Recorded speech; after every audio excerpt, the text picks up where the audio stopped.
Dalam setiap bulan, walau tidak teratur, ada pertemuan yang saya lakukan dengan para think tank senior. Mereka kebanyakan sudah pensiun, ada mantan tentara, mantan pejabat negara seperti menteri, pegawai negeri, atau pengusaha. Usianya di atas 60-an, bahkan ada yang 78 tahun. Pertemuan kami di mana? Saya atau kita mengambil sebuah kantor di bilangan Jakarta Selatan, kantor kecil yang isinya meeting room, ruang tamu, dan hanya satu office boy. Tempat ini tempat kami biasa melakukan brainstorming. Kelebihan dari para senior itu, karena mungkin latar belakangnya memang orang pinter, mereka semua hobinya baca. 1 tahun bisa puluhan buku mereka baca jika diakumulasikan. Buku berat semua, buku e-book Amazon Kindle, buku impor langsung dari Amazon hardcover juga mereka beli. Kalau mereka argumen filosofis banget, tidak ada berdebat, tidak berbasis pengetahuan. Misalnya tentang ekonomi sosialis yang berujungnya komunisme. Buku Karl Marx yang Das Kapital sudah kami baca dan berdebat puluhan kali. Buku ekonomi dunia modern sampai pada yang klasik sudah jadi santapan harian mereka. Sehingga kalau mendengar debat mereka, kita bisa seperti kayak anak SD, bengong aja. Common sense, akal sehat tanpa knowledge dengan mereka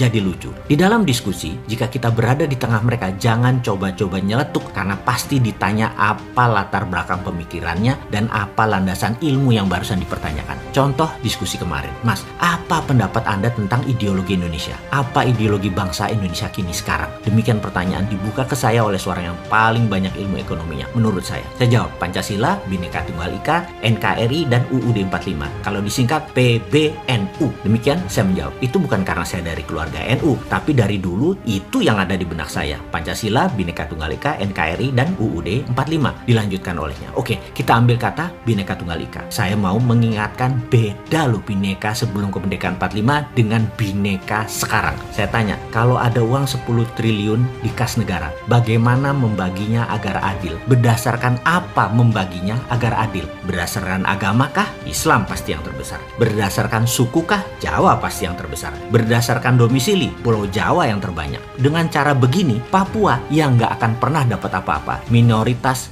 di semua sisi. Secara suku minoritas, secara agama minoritas, secara wilayah minoritas, secara penduduknya minoritas juga di Pulau Papua. Di mana keadilan kalau dipakai berdasarkan kalkulasi seperti itu? Fahamkah bernegara itu yang namanya harus adil? Hanya orang berilmu dalam baru bisa paham adil itu bagaimana, bukan sekedar adil itu apa. Dia melanjutkan, lihat saja kekayaan Papua dari Freeport. Membaginya bingung kan? Lalu bagaimana keadilan itu ditegakkan? Bagaimana equality itu ditegakkan? Jadi sebelum kemerdekaan tahun 45, gabungan Indonesia adalah karena common sorrow, menderita bersama. Jadi merekat. Kalau teori matematikanya penjumlahan, gabung itu penjumlahan. Kalau sudah merdeka, maka equation atau rumusnya bukan penjumlahan lagi, tapi bagi-bagian atau share. Catat, sebelum kemerdekaan adalah jumlah, setelah kemerdekaan adalah bagi. Itu rumusnya. Ulangi sekali lagi. Sebelum kemerdekaan adalah jumlah, setelah kemerdekaan adalah bagi.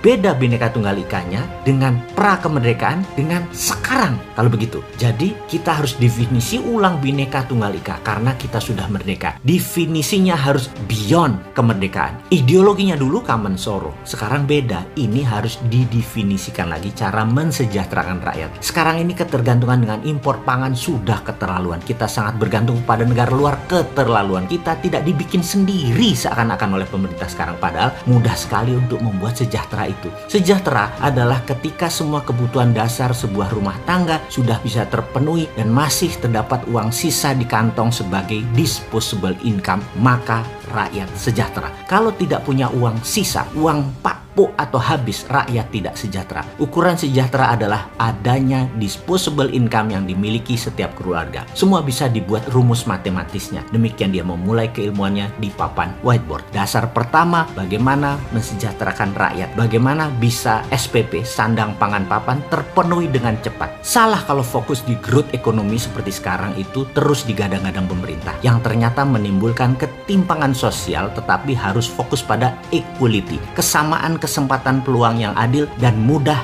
dicapai. Nah, kalau dia udah ngomong kayak gini, saya selalu bengong karena sering nggak paham. Pebisnis dipaksa memahami tata kelola bernegara. Coba, orang kayak saya ini kan pebisnis. Tata kelola negara itu benar-benar ribet bagi saya. Walaupun simple banget logikanya, mudah diterima, tapi memang harus difahami oleh banyak orang, terutama penyelenggara negara. Dan sementara orang kayak saya berusaha menelannya aja sudah susah. Jadi, saran kita harus bagaimana? Saya bertanya seperti kebiasaan saya. Pertama, definisi ulang Bhinneka Tunggal Ika, definisi ulang Pancasila. Panji negara juga harus didefinisi ulang, dimaknai baru, diurai baru. Dia melanjutkan, sama seperti impian. Kalau impian kamu sudah tercapai, rekening di bank sudah 10 digit, posisi jabatan baik, keluarga baik, kesehatan baik, maka kamu harus membuat impian baru yang lebih powerful lagi. Kalau tidak, kamu akan dry out, kering hidup kamu, tidak berwarna hidup kamu, tidak colorful, tidak live the life, garing, kriuk kata anak sekarang. Filosofi bangsa inilah yang membedakan bangsa satu dengan bangsa yang lain. Yuk, siapkan negara Indonesia ini menjadi pemenang nomor 1 dengan kekuatan kendali atas pangan, dengan membangun food integrated industrial complex. Saya kemudian berkata, duh kok saya bengong ya jadi pelongo-pelongo.